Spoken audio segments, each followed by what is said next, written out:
Fun is the subject of today's video, and what could be more fun than crushing all your friends' landing scores in Microsoft Flight Sim? Stay tuned to see how easy Virtual Fly made this one for me. These videos are brought to you in part by Virtual Fly. Huge thanks to those guys for sending these controls over to make this possible.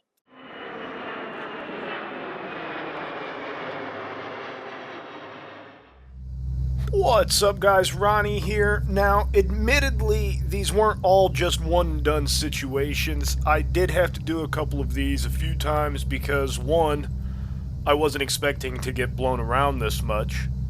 I'm like a kite here at mercy to Mother Nature and literally just in control of the airplane. I'm using huge inputs to try to remain as level as possible. And two, I struggled to waste this much runway on this one for some strange reason, but I ultimately managed.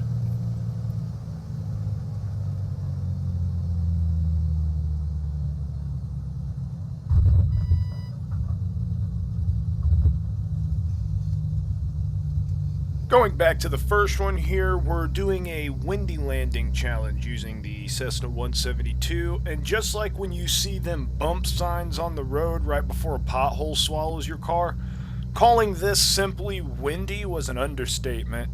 In fact, the first attempt at landing, I floated.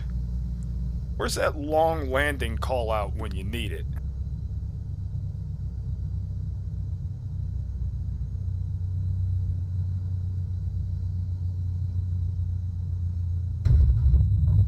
As if I'm really about to die here, I don't think I could press these pedals any harder, and that's not because I fear breaking them. So that was an enlightening experience. Restart.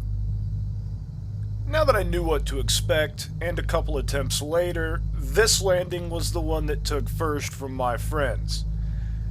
Having the high quality inputs that Virtual Fly provide in their YOKO Plus and RUDDO Plus made correcting for the wind feel natural.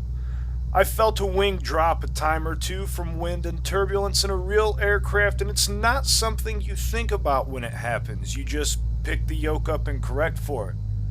This correction is felt mainly, and the feedback I talked highly of in the last video from these controls helped make this more of a felt correction in sim as well. And every time I press these brakes with enough determination to win, and never has anything happened to make me question if they can take it or not. These RUDDO Plus pedals don't even sweat at this abuse.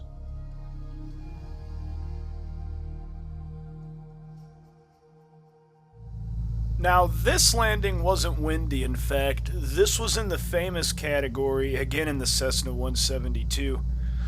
Unlike the last one, which took me 4 attempts, this one only took me 2 to beat, my friends, this landing being that one. The TQ6 Plus performed like a dream in all situations due to how smooth it operates, and the travel range of each lever is quite amazing actually. But running these landing challenges really let me see it shine.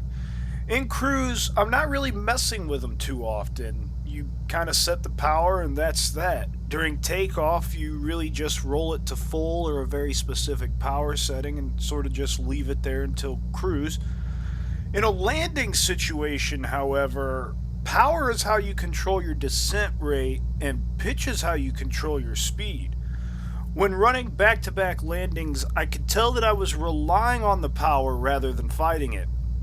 Its precision and smoothness means that you can really use it as a means to control your descent rate. It's precise enough to rely on in these situations, and that's not something I was used to with my other controls. The travel range again is very nice, and the internal Hall sensors add a level of precision that is, in the literal sense, game-changing. I was able to set the lever's tension using the turn knobs on the sides of the unit to fit my playstyle, which I really did love. I could also tighten everything down while in cruise so I didn't move it if I accidentally bumped it, which has come in handy already in the weeks I've had these. I should also mention the physical detent on each of the levers feels really solid and nice to move through. It will be really nice once the softwares are out to utilize that detent properly in Microsoft Flight Sim here. I should mention that in other, more established simulators such as P3D and X-Plane, this feature works flawlessly. For now, this is only a limitation of the simulator and lack of third-party softwares. This will be resolved in the future. It was really eye-opening to see what impact the TQ6 Plus throttle quadrant had on approaches and just flying in general in the simulator.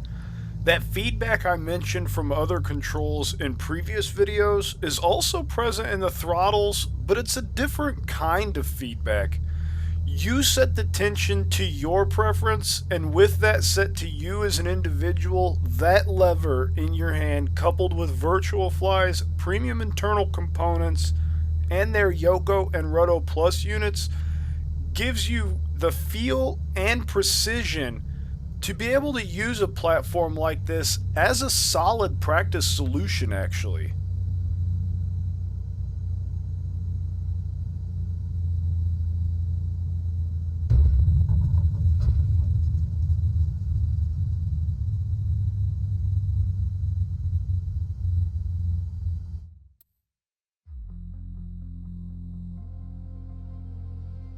Moving on to the final challenge, which isn't a bonanza this time, and we're back in the weather.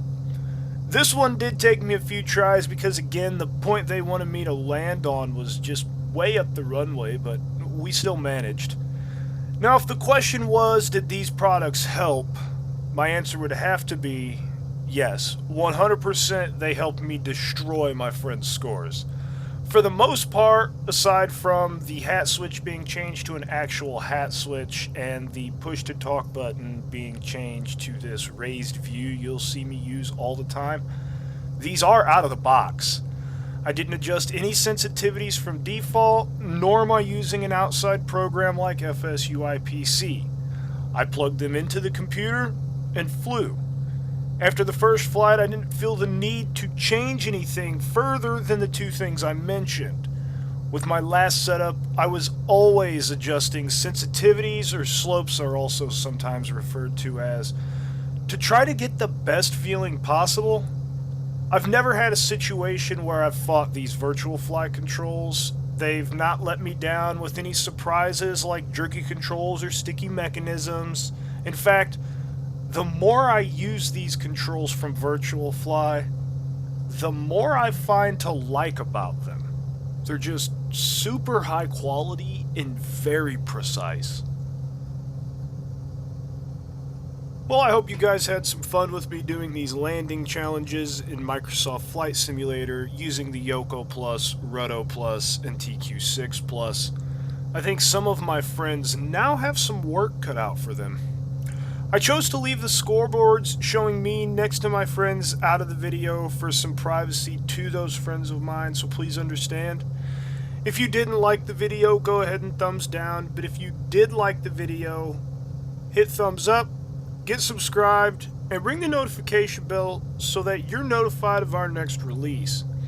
Your feedback is always welcome in the comments section, and as always, until next time.